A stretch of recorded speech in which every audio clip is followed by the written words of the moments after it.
छोरालाई सर्दी लागेर चाहिँ म चाहिँ यहाँ छोरालाई स्टिम गराउनु भाफ लियाउनुको लागि चाहिँ पानी यसरी उमालिरहेको छु। पानी चाहिँ यसरी भकभक उमालिसकेपछि चाहिँ के गर्नुपर्छ अब तपाईँहरूलाई देखाउँछु म। लु आऊ आऊ आऊ आऊ इ पानी चम्ची खोइ उयो खोइ च्यादर हो आफै होइन खोइ कति देखाउनु त। हुन्छ हुन्छ उसलाई काखमा राख्नु पर्खै अहिले नहाल है, पहिला यहाँ रेडी गर्नुपर्छ अन्त हाल्नुपर्छ, नभए सबै जान्छ। खोइ दिनु त्यो यता। लु बस आपाको काखमा लिनु च्यादर अलिक छेउमा जानु, भाइलाई खुट्टाहरू याद गर्नु है। पक्रिनु यता दिक्सान त्यो डाउन गर न हौ स्पुन। त्यो लाग्छ फेरि च्यादरभरि। लु अलिक यता लु हाल लु हाल हाल्यौ हाल न स्पुन त्यो हाल हाल्यौ हाल्यो। यसरी चाहिँ एकछिन बाबा रुनु हुँदैन, अलिक टाढो राख्नु न, बेसी डाउन नगराउनु ल। केही हुँदैन रुनु हुँदैन। यो लु नि त हल्का लु बेसी उयो नगराउनु न। तपाईँ अलिक सिधा बस्नु त। लु लु लु लु लु भयो अलिअलि। उसलाई पुरा बाफ आयो होला नि त। हातले अगाडि फेसमा राख्नु त कतिको हुँदैछ। दिक्सान एकछिन बाबा। अन्त अहिले फेरि नाक पोल्नु जाति हुँदैन। यहाँ हेर त के रहेछ यहाँ हेर त। फोन दिम बेसी डाउन नगराउनु हेड चाहिँ। रुनु हुँदैन ठिक छ। अब पहिला सानोमा चाहिँ मजाले लिने, अब ठुलो भएर चाहिँ नलिने भएछ। त्यसरी रुएर हुँदैन। ठिक छ एकछिन नाकले तान न, नाकले तान न बाबा। लो हल्का यसो गरिदिनु न। लो लो अलिक डाउन गरिदिनु। आपा फेरि जिद्दी नै छ नि त।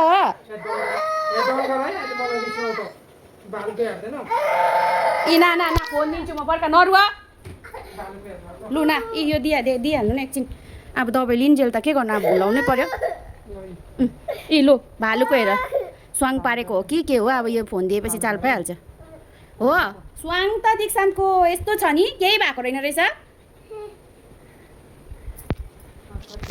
एक्टिङ चाहिँ यहाँसम्म गर्छ बिस्तारै। हौ त्यसै तान। नानीहरूलाई चाहिँ यसरी स्टिम दिँदाखेरि चाहिँ यो बेबी रबले दिनुपर्छ है।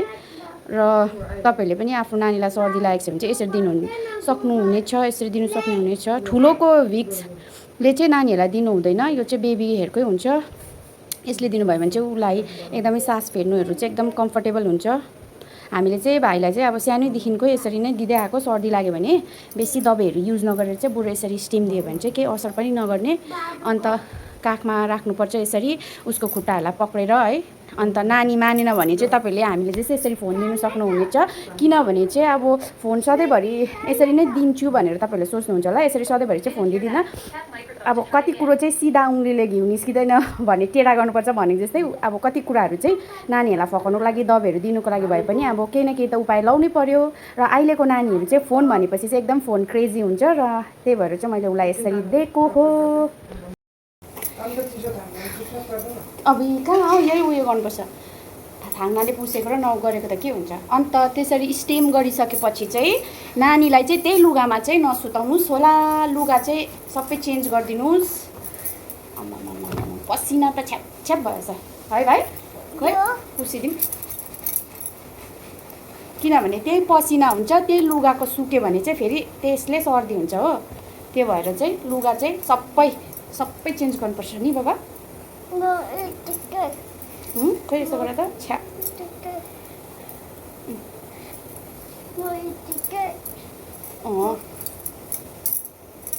हेर त आपा म यो गर्नु है लुगाहरू फेर्ने कि अलिकति आउनु।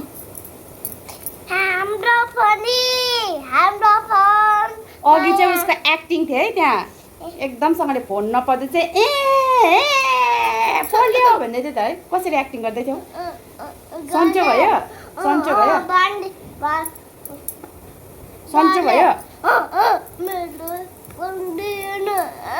त्यसो गर्यौ छ्या। सेम सेम लु यो पनि खोल अन्डु बन्डु पनि खोल सेम सेम फर्काइ फर्काइ सेम सेम लु लको बेटा लु ल अर्को अर्को अर्को के भयो सँग नपारी बस्छ न लु र साथीहरू त्यसरी भाफ दिइसकेपछि चाहिँ म चाहिँ के गर्छु मेरो नानीलाई भन्दा अझै एउटा दबाई गर्छु घरेलु नुस्खा त्यो चाहिँ के हो भन्दाखेरि चाहिँ यो तेल सरसोको तेल यही कलरको यही डब्बाकै हुनुपर्छ भन्ने छैन होइन जुनै पनि सरसोको तेल दिन्छु सानो साउन्ड गर भनेको मुनिको डाउन थिच डाउन बटन अझै अझै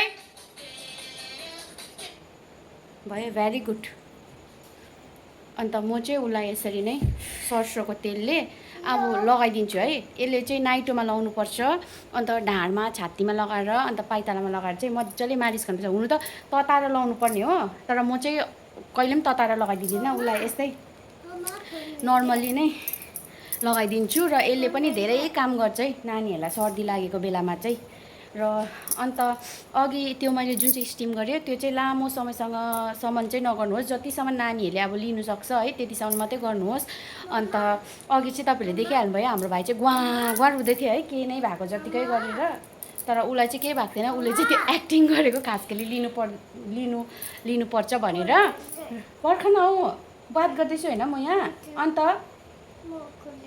होस् म आफै लगाइदिन्छु तिमी बाठ्य भएर नलगाऊ अहिले घोप्टिन्छ है अन्त त्यो फेरि अलिक पातला खालके ब्ल्याङ्केटहरू लिएर गर्नुभयो भने अलिक पातला खालके ब्ल्याङ्केट लिनुहोस् किनभने नानीहरूलाई चाहिँ अब गुमुक्क राख्दा सास लिनु अप्ठ्यारो हुन्छ होइन त्यही भएर मैले चाहिँ च्यादर लिएको थिएँ तपाईँहरूले पनि यसरी नै पातला खालके च्यादर लिएर या पातला खालके ब्ल्याङ्केट लिएर गर्नुहोस् किनभने नानीहरूलाई चाहिँ एकदमै गाह्रो हुन्छ र यो लिँदा चाहिँ एकदम बी केयरफुल भएर लिनुहोस् किनभने अगाडि तातो पानी हुन्छ है नानीहरूले खुट्टामा हात चलाउँछ खुट्टा चलाउँछ र मैले त्यही भएर चाहिँ अघि फोन दिएको उसलाई है भुल्लोस् भनेर ताकि हात खुट्टा नचलाओस् है ऊ सेफ होस् भनेर तपाईँहरूले पनि यस्तो केही उपाय गरेर मात्रै यो काम गर्नुहोस् होला किनभने अब त्यत्रो भक उम्लेको पानी त अब अलिकति नानीको स्किनमा लाग्यो भने चाहिँ कति चाहिँ सेन्सिटिभ हुन्छ है अहिले नानीको स्किन चाहिँ त्यो त तपाईँहरूलाई भनिरहनु पर्दैन है सबै आमा बाबा नै केयरफुल भएर नै गर्नुहुन्छ र पनि मैले तपाईँहरूलाई भनिदिएको यहाँ चाहिँ एउटा भुन्टे चाहिँ एकदम हाँच्यु गरेको छ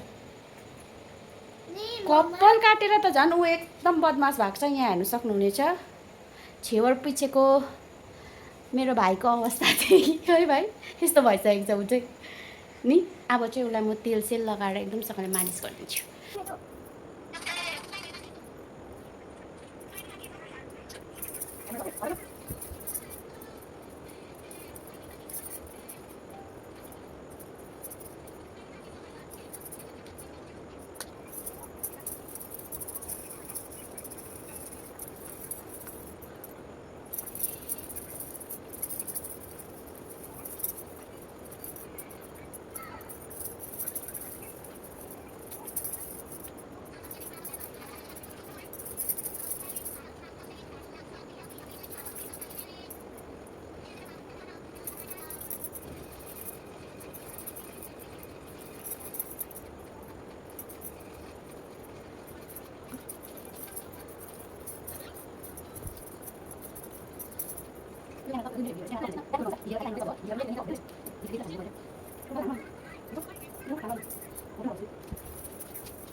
देखिहाल्नुभयो कसरी तेल लाउनु पर्ने के लाउनु पर्ने त्यो पनि तपाईँहरूलाई देखाइदिइहालेँ र अर्को उपाय चाहिँ के छ भन्दाखेरि फर्स्ट स्टेप त्यो भाफ लिनुभयो सेकेन्ड स्टेपमा यो भयो थर्डमा चाहिँ यो ग्रिन कलरको यो चाहिँ ठुलो मान्छेकै हुन्छ है कार्बल प्लस यो चाहिँ के गर्नुपर्छ भन्दाखेरि चाहिँ नानीको लुगामा चाहिँ हल्का नामको मात्रै यसरी दल दिनुपर्छ लुगाको छेउछेउतिर तर भक्कु चाहिँ होइन है जसमा के हल्का गन्ध आओस् यो चाहिँ कतिखेर गर्नुहोस् तपाईँहरूले भन्दाखेरि चाहिँ जब नानी चाहिँ राति सुत्दाखेरि एकदमै त्यो नाक बन्द भएर सुत्नु सक्दैन छटपटिन्छ त्यस्तोहरू हुँदाखेरि चाहिँ एकदमै कम्ती मात्रामा तर ठुलो मान्छेले जस्तै भक्कु होइन लुगामा त्यो पनि यसलाई दुलो पारेर नभए कैँची सिजरले काटेर हल्का तिरिक तिरिक गरेर यस्तो लुगामा दलिदिनुहोस्। यसले पनि धेरै रिलिफ हुन्छ। मेरो नानीलाई चाहिँ म यस्तै गर्छु हमेसा, जहिले पनि सर्दी लाग्दाखेरि। र तपाईँले चाहिँ यो मैले कन्टेन्टको लागि मैले यो भिडियो हौडेको गरेको भनेर सोच्नुहुन्छ, यो चाहिँ मैले जहिले पनि मेरो नानीलाई सर्दी लाग्दाखेरि चाहिँ म यही फलोअप गर्छु। र अहिले चाहिँ उसलाई केही दबाई सबै म दिँदिनँ, किनभने यति गर्दाखेरि नै धेरै नै असर गर्छ। र किनभने अहिले चाहिँ उसलाई खालि रनिङ नोज मात्रै भइरहेको छ भनेर चाहिँ आज चाहिँ उसलाई केही मेडिसिन छैन। अब केही अलिक 1-2 दिन हेरेर है, डाइरेक्ट नानी बिमार भयो भने चाहिँ तपाईँहरू पनि अत्तालेर एकैचोटि चाहिँ मेडिसिन चाहिँ नदिनुहोस् है। ज्यादा मेडिसिन दिनु पनि राम्रो होइन। त्यही भएर पहिला चाहिँ 1-2 वटा घरेलु नुस्खा पनि ट्राई गर्नुहोस्। त्यो चाहिँ एकदमै राम्रो हुन्छ नानीहरूको लागि पनि, किनभने बेसी दबाई खानु पनि त राम्रो होइन। र कस्तो लाग्यो मेरो भिडियो फेरि कमेन्ट गरेर भनिदिनुहोस् होला। र काम गर्छ कि वक गरे कि गरेन तपाईँहरूको नानीहरूको लागि पनि सर्दी लाग्दाखेरि चाहिँ यो मेरो भिडियो हेरेर चाहिँ तपाईँहरूलाई पनि केही फाइदा भन्यो भने चाहिँ प्लिज मेरो भिडियोमा कमेन्ट गरेर भनिदिनुहोस् होला। र आजको मेरो भिडियो यति नै थियो। बाई बाई एभ्रिवान, फेरि भेटौँला अर्को नयाँ भिडियोमा।